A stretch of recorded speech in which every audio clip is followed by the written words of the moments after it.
بسم الله الرحمن الرحیم. السلام علیکم ورحمۃ الله وبرکاتہ. قدرمنو، نن د زاړه یادونو په سلسله کې یو کلی دی د بونیر، د ضلع بونیر یو کلی دی، سپین خټ بای کلی. نو د هغې خبرې ترې تاسو ته وړاندې کوو. په هغې حواله باندې خو تورګل ماما په دې حواله باندې موږ ته تاریخي خبرې ترې موږ سره کړي دي. راځئ چې خوښ شو. تورګل صاحب دا راته لږ ووایه چې ستا عمر به څومره وي تقریبا؟ زما عمر خو به داسې اتیا کالو د لسو کې یعنې لس اتیا کاله یا لس کم سل کاله. تا ته خپل وړوکوالی یاد دی چې تاسو به څنګه رهایش کوو په دې علاقه کې؟ موږ به دا رش دا کوو چې میخې به ساتلي او پټي به سنبالول او په نیکه چارې مرګۍ ګریبانان لرګي به خرڅول. د خدای فضل دی اوس ښه یو. ته چې هغې وخت ته وګورې، هغه زوړ وخت او اوسني وخت ته وګورې، څومره پورې بدلون راغلی، څومره پورې فرق راغلی؟ بدلون راغلی چې اوس موږ په لارې پاسېږو شو ټپ شوي، که پاسېږو بس بیا کېناستې نو. هغه وخت چې ته یاد کړې، هغه خپل وخت چې تاسو به مزدورۍ کولې او تاسو به په حجره کې ګپې شپې لګولې، نو اوس هغه څومره پورې شته که نه هغه مینې؟ هغه خو نشته او داسې په دې کلو ملو کې دي، په دې کلو ملو کې دي، بهي کې دي، کلاخېله کې دي، هلکه مالسیان پکې ډېر دي. زمونږ په دې ځای کې هغه مالسیان چې وو نو هغه اوس ختم شي. دا راته لږ ووایه چې تاسو را بهي کلی چې دی که نه، یا دا تاسو چې کوم سپین خټ کوم ځای کې هم موجود جو، دا به څومره زوړ وي او دا دې ته ولې ورته سپین خټ وایي یا ورته ولې بهي کلی وایي؟ کارو چې دې بهي کلي سپین خټ لکه دا د دې ځای چې دا بهي کلی به راته په دې سپین خټ کې دغه لکه کرونده به یې کوله او په دې ملک کې دا ټول سپین خټ دی. نو موږ چې کوم ځای نه خپل کورونه جوړ کړه موږ ورته راغلو. تقریبا څومره زوړ به وي دا کلی؟ څو سوه کاله به شي؟ دا زما خیال دی چې زمونږ نیکونه پکې ونو د هغو لس اتیا سل کاله د هغو پکې وشو.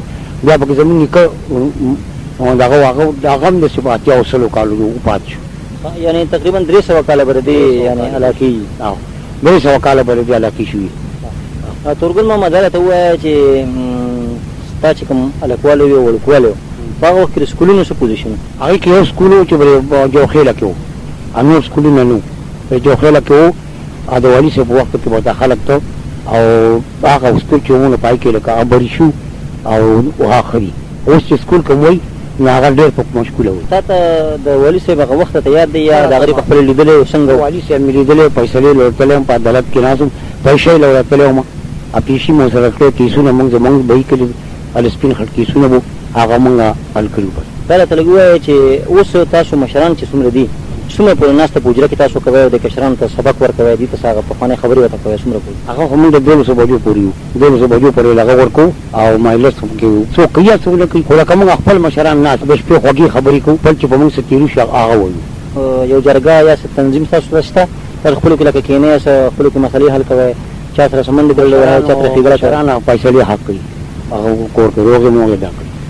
امن اوس دې علاقې کې څومره پورې دی امن راغلی؟ په زموږ په بونیر کې ټول دی، په بونیر پیر بابا کې کوز بونیر کې په ټولو کې امن راغلی. د تورګل ماما نه پس دلته کې لالزاده هم سره موجود دی. تاسو لږ دا ووایه لالزاده ووایه چې سپین خټ کې څومره کورونه تقریبا دي؟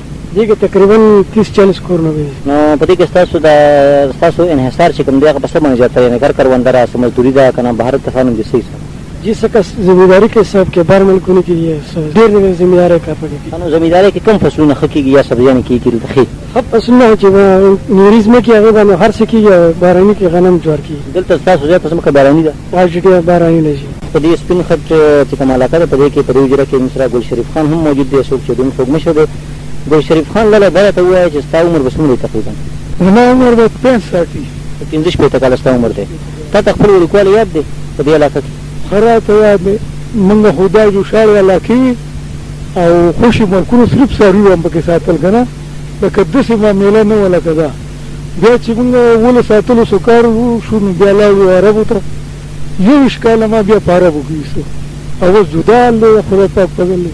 نو تاسو ته چې مخکې وخت ته ګورئ خپل ماشوموالي ته اوس وخت ته ګورئ، څومره پورې بدلون راغلی دی په هغه وخت کې په دې وخت کې څه فرق راغلی دی؟ داسې د ژوند په لحاظ خو ډېر زیات بدلون دی که نه، ډېر ښکلی عمر دی، ډېر ښکلی وخت دی. هغه وخت خو داسې تنګ غونته وخت و که نه، اوس خو ډېرې مزې دي، خدای پاک فضل دی. عربو په دغه باندې ډېر خاص دغه وشو دغه خبره. او دې کې هغه وخت کې به حجرې څنګه وي، اوس حجرې څنګه دي؟ په هغې وخت کې حجرې ډېرې برکتي وي او ډېرې ښې مجلسونه به کې کېده، خلک به راجمع کېده. اوس دا شی نشته، اوس په خپل کور کې ناست په خپل کور کې به دې بېټه کې پکې کې به ناست که یو کس دوه راجمع شو نو ښه ده که نه، داسې خاص دغه نه شي، هغې په شان نه وي. نو بیا هم چې زه وګورم ځکه چې زه خو ډېر ګرځم زیاته، نو چې ما څومره پورې علاقې کتلې صحابه طرف ته خو حجرې لږې ډېرې شته، او چارسري طرف ته هم تقریبا راغونډې شوي دي، ختم شوي دي تقریبا، ځکه پېښور سره ولګېده. خو بونیر کې چې ما څومره پورې وکتل نو زیاتره حجرې شته، اوس هم ما ډېرې حجرې وکتې. نو په کلو کې خو غټې غټې حجرې دي که نه د قومونو، دلته خو موږ په ساره لکه ځان نه دې ټکونه وي. نو داسې یو پروګرام جوړ شي چې را جمع شو، خو لکه هر وخت ورته د پخوانۍ په شان نه را جمع. ګل شریف خان لره چې مخکې به تاسو را جمع شوئ که نه په حجره کې، نو تاسو به څه خبرې داسې کولې هغه د یعنې د معاشرې د اصلاح دپاره یا چا داسې منځ کې څه خبره به وه د هغې د روغې جوړې دپاره څه داسې به کوششونه به کول په خپل وخت؟ هغه خو داسې وخت خو داسې چېرته څوک په خلاف شو که نه، یا به تازه جنګ و، یو جنګ ته به یو زنانه راله، هغه جنګ به بیخي ختم کړو د هغې په هغې برکت باندې که نه، یا به داسې یو څه شر په شاتو سپین ږیری سړی به راغی، هغه یو بل ته به خبره وکړه، په هغې به روغه وکړه، هلکه ډېر ښکلی د یو بل به یې منله. لکه اوس خو کو یو کس داسې یو دوه درې جوړ شي، یو پکې نه جوړېږي، لکه ډېر معامله خراب وي. نو د دې لپاره ستاسو داسې اصلاحي جرګه یا څه تنظیم یا داسې نشته څه پروګرام د مشرانو؟ هغه مشرانو پروګرام هو، خو هغه ډېر عمر والا مشران څو ختم شي، یو نیم پاتې، او نور داسې دا خلک عربو کې ناستي، نو لکه یو بل په چوټۍ راځي، بیا ځي په چوټۍ راځي، څوک په کراچو کې هم داسې خاص پروګرام نشته. تاسو ډېره زیاته مننه او شکریه.